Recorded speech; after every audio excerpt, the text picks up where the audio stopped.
ఇప్పుడు నిఖిల్ గురించి చూసుకుంటే నిఖిల్ ఏంటో ఇంత ఎమోషనల్ అయిపోతున్నాడని నాకు అర్థం కావట్లేదు. ఎప్పుడు చూసినా కళ్ళ ఇప్పుడు ఆయన నిద్ర కూడా పోవట్లేదు అనుకుంటా, ఇదే ఎమోషనల్గా ఏడుస్తున్నాడు అనుకుంటా.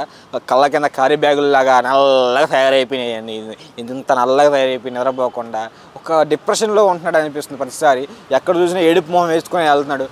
ఫస్ట్లో ఉన్నంత యాక్టివ్గా, అంత ఎనర్జెటిక్గా, అంత డామినేటిక్గా అలా అయితే లేడు.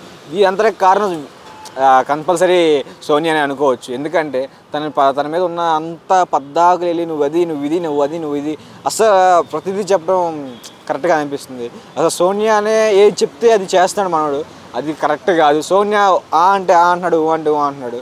సో నాకైతే అది అస్సలు నచ్చలేదు. సో తన గేమ్ తను ఆడుకుంటే, తను ఇండివిజువల్గా ఆడుకుంటే ఇంకో స్టేజ్లో ఉంటాడు మనకి నిఖిల్ అని నాకు అనిపిస్తుంది.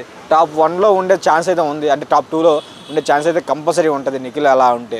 సో ఇలా ఉంటే మాత్రం నాకు తెలిసి ఈ వీక్లో ఎలిమినేషన్ అయిపోవచ్చు. సో వీక్ సేవ్ అయిపోయినా నెక్స్ట్ వీక్లో అయినా సరే ఎలిమినేట్ అయిపోవచ్చు. ఎందుకంటే తను ఆ బాధ చూసి మిగతా వాళ్ళు అరే అమ్మ వాళ్ళు బాధపడతారు, బయటికి దింగేయాలరా బాబు అని చెప్పి, బయటికి వెళ్ళిపోవాలరా బాబు అని చెప్పేసి ఓటైతే వేయరు.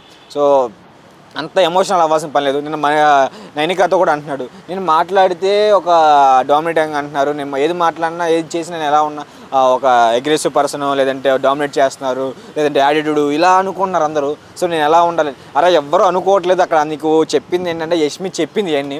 సో నువ్వు నేను ఇలా చేస్తున్నావు, అలా చేస్తున్నావు, వాళ్ళని ఇలా అన్నావు, అలా అన్నావు, ఇలా అన్నావు, ఇవన్నీ చెప్పి నీ మైండ్ పొల్యూట్ చేసింది. ప్యూర్ హార్టెడ్, నీకు ఎలా అనిపిస్తే అలా ఉంటావు. సో అలాగే ఉంటే నాకు బాగా ఇష్టం అని చెప్పేసి నేను అనుకుంటున్నాను. సో నిఖిల్ అయితే అలా ఉంటే బాగుండు, ప్యూర్ హార్టెడ్గా. సో ఏదన్నా సరే తను డామినేట్ చేసేసి అందరినీ ముందుకు నడిపిస్తూ, తన ఒక పెద్దనలాగా ముందుండి నడిపిస్తూ ఉంటే, ఒక చీఫ్ లాగా, అంటే చీఫ్ అయినా అవ్వకపోయినా ఒక పెద్ద మనిషిలాగా ఉంటాం, అందరినీ గైడ్ చేయడం. సో అది నాకు బాగా నచ్చింది తనలో. సో అందరికీ నచ్చింది విషయం కూడా అదే. ఎంతమందిని డామినేట్ చేస్తున్నా ఏదనుకున్నా సరే తన స్టాండ్ తీసుకొని చేయడం కానీ అది చాలా మంచిగా అనిపిస్తుంది. ఎవరేమనుకున్నా పర్లేదు, నేను అనుకునే విధంగా ఉంటేనే అందరికీ నచ్చుతాడు. సో అలాగే ఉండాలని కోరుకుంటున్నాను. బట్ అలాగైతే ఉండట్లేదు.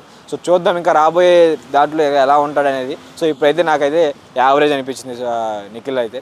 వాళ్ళిద్దరు మాట్లాడుకున్నా. సో అది నెగిటివ్గా అయితే చెప్పట్లేదు, నెగిటివ్ అయితే కాదు. కానీ అది ఎలా చెప్తుందంటే తను ఇంకా ఎమోషనల్ అయిపోతున్నాడు, అక్కడే ఉండిపోతున్నాడు, అక్కడే స్ట్రక్ అయిపోతున్నాడు, అందుకే నేను తనతో మాట్లాడాలనుకోవట్లేదు అని చెప్పేసి అలా అయితే చెప్తుంది.